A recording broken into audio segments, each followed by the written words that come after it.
been 16 years. That's crazy. Thank you so much for OneMicNite. It has totally made me the woman that I am, for sure. Happy birthday to ya.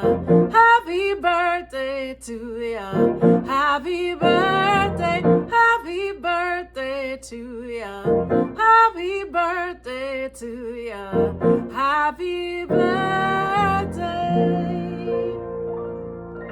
Happy birthday, OneMicNite. Here's to 16 more. Hey, what's up, everybody? Welcome to another episode of OneMicNite, the podcast that brings you stories of artists and people on their journey, helping to guide, answer questions, and motivate you in the business. Now, today, I've got a little bit of a different episode.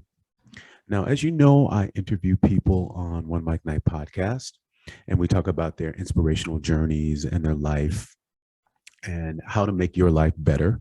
And we also give tips in the business so that you can become a creator, a content creator, or some way build and make your life better. Well, today I want to talk a little bit about, I guess you could say, respect and time in a platform where people are giving of their time. More specifically, I want to talk about what I do as a podcaster. Now, I know that my inspiration comes as a podcaster from someone that I met who was podcasting around the time of the pandemic. So that was around, 2020, 2 years ago, a little bit over 2 years ago. And I was inspired by the fact that what he did was he created a platform for himself to have a voice. Now, our voice comes in many different forms. You can say what you want, you can, do what you want, but more importantly, you have the power to inspire people.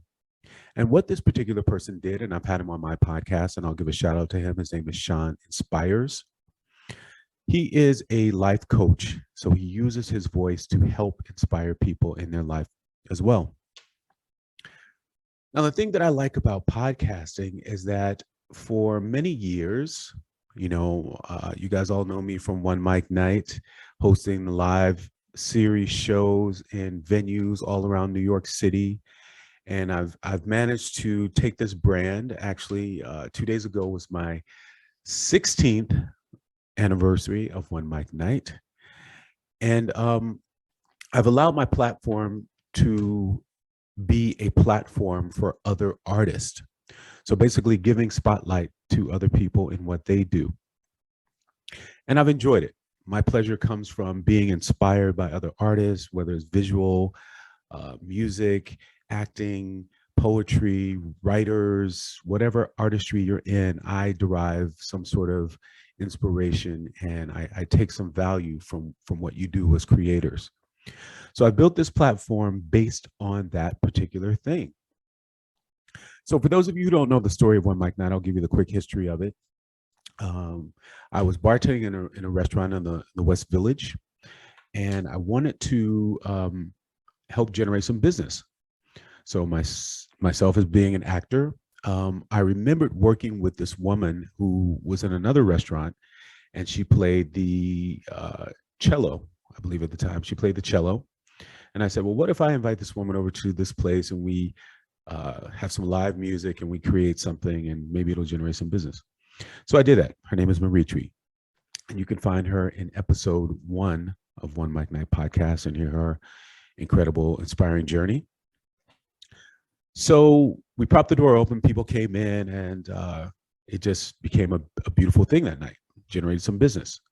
So I said, well, what if you come back next week? I'll invite some poet friends of mine, some actor friends of mine to do some monologues, some more musicians, and let's just see if we can generate something to happen. Fast forward, it happened, and we had some amazing times at this location. Well, it was residential above the place, and one particular guest came through. His name, I know you all know him from the band Living Color. He played Jesus Christ Superstar on Broadway. His name is Corey Glover. So Corey Glover came through OneMicNite, and he his voice is so powerful that he basically blew the roof off the place. So the people came down from upstairs and they said, listen, we love what you're doing. We love the music, but you got to go. You got to get out of here because we got to get some sleep. We work in the morning. So that was happening on Monday night. So that particular night, there was a man sitting there who owned a nightclub on the Lower East Side. And he was amazed by what we were doing. So he said, listen, man, if you ever need a place to go, just give me a call. You can use this nightclub that I have. So that was prior to Corey singing, right? So after it was all said and done, the neighbors came down and told us we had to go. I went outside. I called him on the phone and said, hey, listen, Chris, man, we need a spot. We just got kicked out of this place. What a coincidence. He's like, yeah, man, come through. So the next week, OneMicNite was at a place on the Lower East Side on Avenue C and 3rd called Hacienda at the time, which later then became 40C. Long story short, it was there for 5 or 6 years. Huge venue. Lots of people coming in and out. Indie artists coming in, playing jam sessions, poetry. We had one of the biggest poetry sessions. Shout out to Rainmaker. Shout out to B. All these people that came through and hosted different things. We had comedy. One of the largest comedy nights, and I'm very thankful for all those things that happened. In the interim, I met a lot of people. Sometimes people didn't even know I was the producing this whole thing and I hosted the show and I was doing the videos and all the things that went along with it. I still see them to this day, and they say, "Oh, Maritri had this great thing over it," which is fine. I don't mind that. The credit is given where it's given. So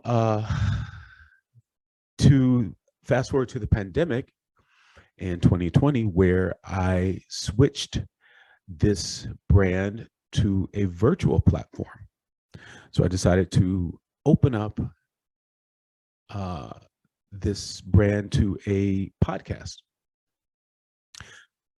The podcast has been going for 2 years, a little bit over 2 years now, and we've had some amazing guests. I've interim have developed another podcast called OneMicNite Talk, which I hope you can take a listen to. It's available on all digital platforms as well. And I still create a way for us as artists to have a voice. So on the OneMicNite Talk platform, we talk about real topics that inspire you and help you live your life in a better way. In an open conversation, we invite different people to come in and talk. Viewers come in and co-host the show with us. And on OneMicNite Talk, on OneMicNite podcast, I interview the artist and we learn about their journeys. All this to say that a lot of times in the midst of what you're doing, people don't often see what you're trying to create. They often don't see the value in what you're giving them.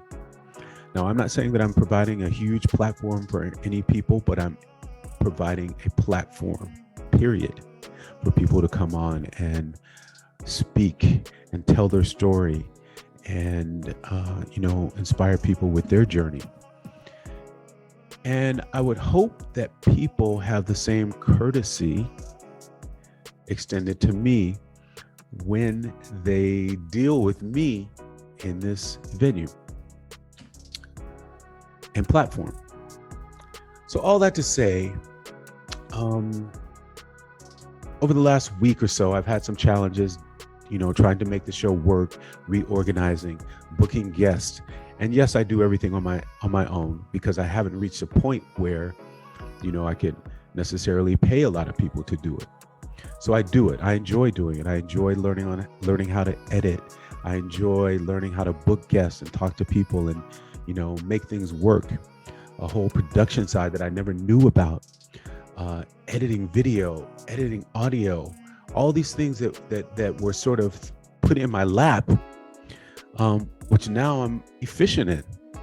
So I can take those skills somewhere else if I ever decide to work for a production house, or if I ever decide to work on another project that needs an editor, that needs someone who knows how to edit audio and video and do some cool things, I finally learned how to do those. Now, the downside of this whole thing, and I would love to know what you guys think about it, and you can write in a comment box if you're watching this on the live chat, is where do you go when people, one, don't show up either on time, or where do you go when people decide at the last minute that the appointment that you had with them doesn't work? So sure, you can brush it off and you say, okay, yeah, book you for another time.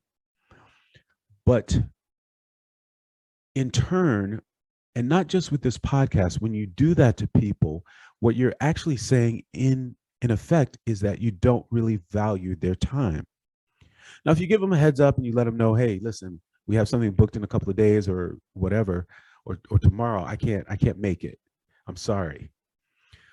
But when people do it at the last minute, it kind of not only is disrespectful, but it says that it doesn't value your time. So I'm grappling with this today. I had a guest booked, and it's been booked for a while. And yeah, sure, things come up. But at the minute that we're supposed to record, the person decides to send me a text saying, hey, doesn't work for me today. Yeah, I have something else to do.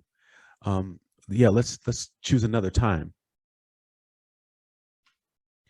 So I need your help. I'm wondering what you think I should do. What do you guys do when you're crossed with those situations? Now, it doesn't always happen. And yes, every situation is different. But how are you when you're trying to create something, when you're trying to create and build either a business, a small business like myself, or a brand? You're always going to come into disappointments like that. But what do you do? Do you take that person and do you give them another chance? Or do you just say, hey, didn't work for me either, so let's just scrap it? Very curious what you guys think. It has nothing to do with the hierarchy or, what my platform provides for you or what your platform provides for me. It's about building a community for me. It's about, helping each other, but also taking into account that other people have things to do and time is important. Now, I'm not saying that I'm not guilty of, doing it myself, but I also have to stop and think, well, what do people think about me as well? Was I thinking about that person and, what they had to do in order to get set up, or what they had to do in order to get ready for what you're doing, what you were supposed to do, your commitment? How strong is your word, right? Does your word mean anything? Yeah, I'm struggling with that today. So I need you guys to drop me a couple of comments down there. Let me know what you think. Also, you can DM me or text me, those of you who have my number. In addition to that, I also want to say thank you to everyone who's followed me on this journey with OneMicNite. OneMicNite has had some ups and downs. It's had some struggles. And as I said, I've changed with the times and kept myself open to continue to provide a platform for people. And I want to thank everybody who's been along on this journey. One person can't do it alone. I want to thank the co-hosts who helped me do OneMicNite Talk.